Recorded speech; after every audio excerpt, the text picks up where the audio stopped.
Salut à tous, bienvenue sur Génie TV. Aujourd'hui, nous allons étudier le Quintet Plus qui aura lieu ce dimanche à Longchamp.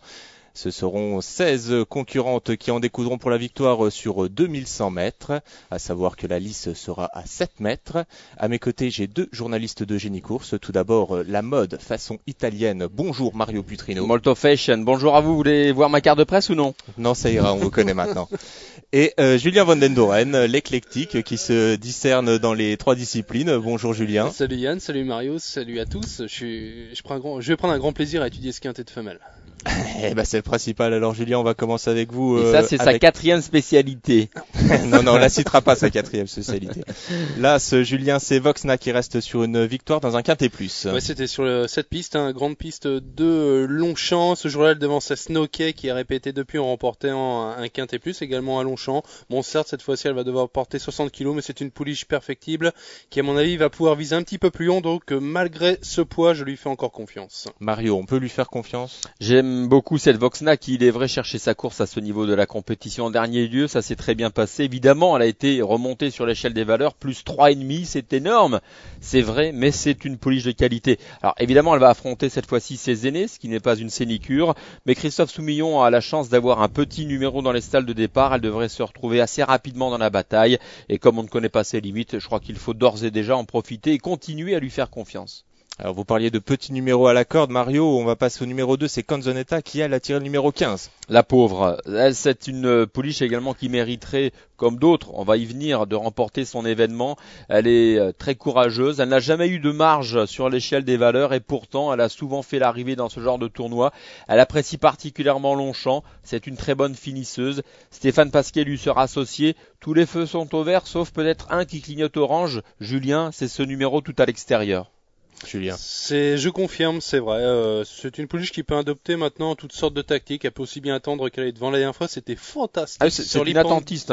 Généralement, elle aime bien attendre. C'était très bien la dernière fois au Lion d'Angers, sans être trop heureuse dans la ligne droite, mais elle a terminé son parcours dans une très belle action, là, associée à Stéphane Pasquier. Je crois que c'est l'un des choix prioritaires de la course.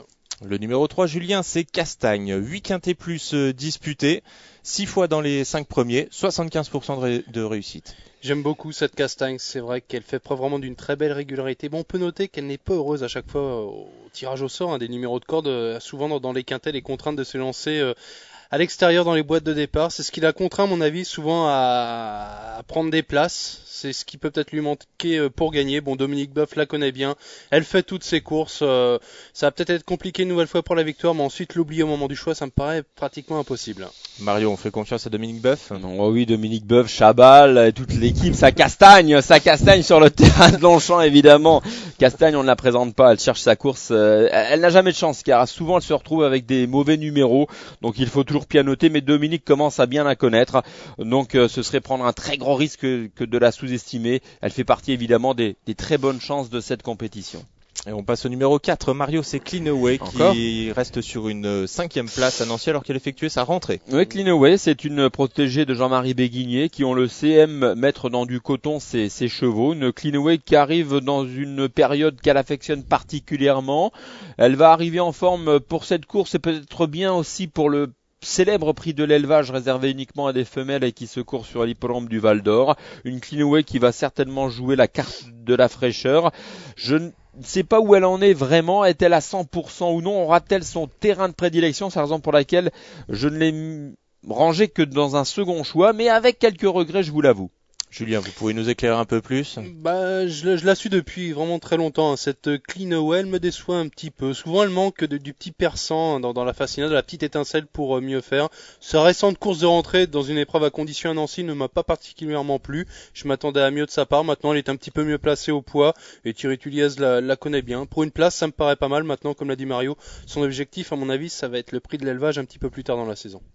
Le numéro 5, Julien, c'est Caralca. Elle reste que sur 3 courses. 3 bulles. Voilà, 3 bulles.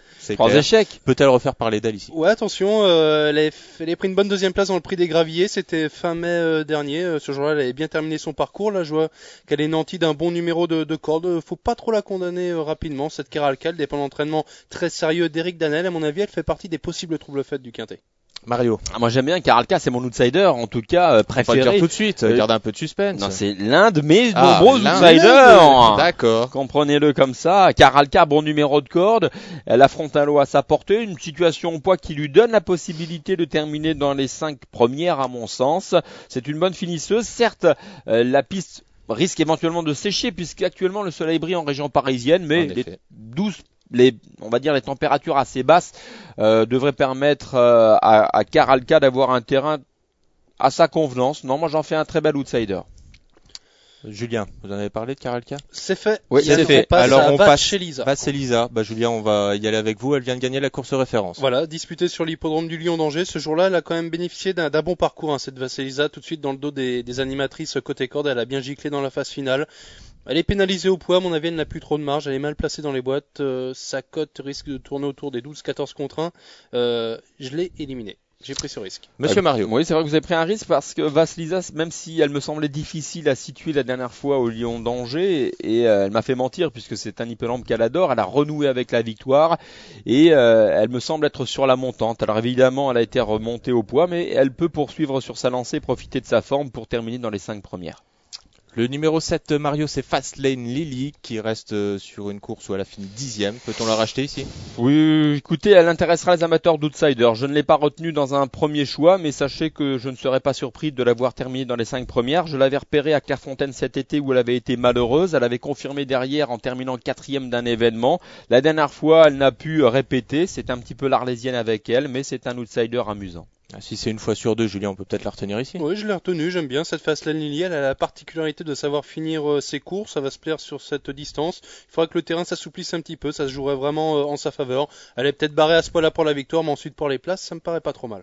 Le numéro 8, Julien, avec un petit nom qui nous fait bien plaisir, c'est Place au Soleil. Au Place au Soleil qui vient d'échouer. C'était sur l'hippodrome de Longchamp, sur la moyenne piste, après 2 succès consécutifs dans la catégorie des handicaps. Ça se complique un petit peu pour elle.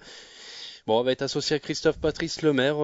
Pourquoi pas, mais je crois que sa place sera surtout en bout de combinaison. Je l'ai pas gardée. J'ai préféré en retenir une autre à sa place. On raye, Mario? Écoutez, je vous promets que si je touche le quintet dans l'ordre avec le numéro plus gagnant, je vous garde une place au soleil. Ça, c'est gentil, Mario. On vous reconnaît bien là. Mais en résumé, je ne l'ai pas retenue. Elle me semble limitée dans cette catégorie.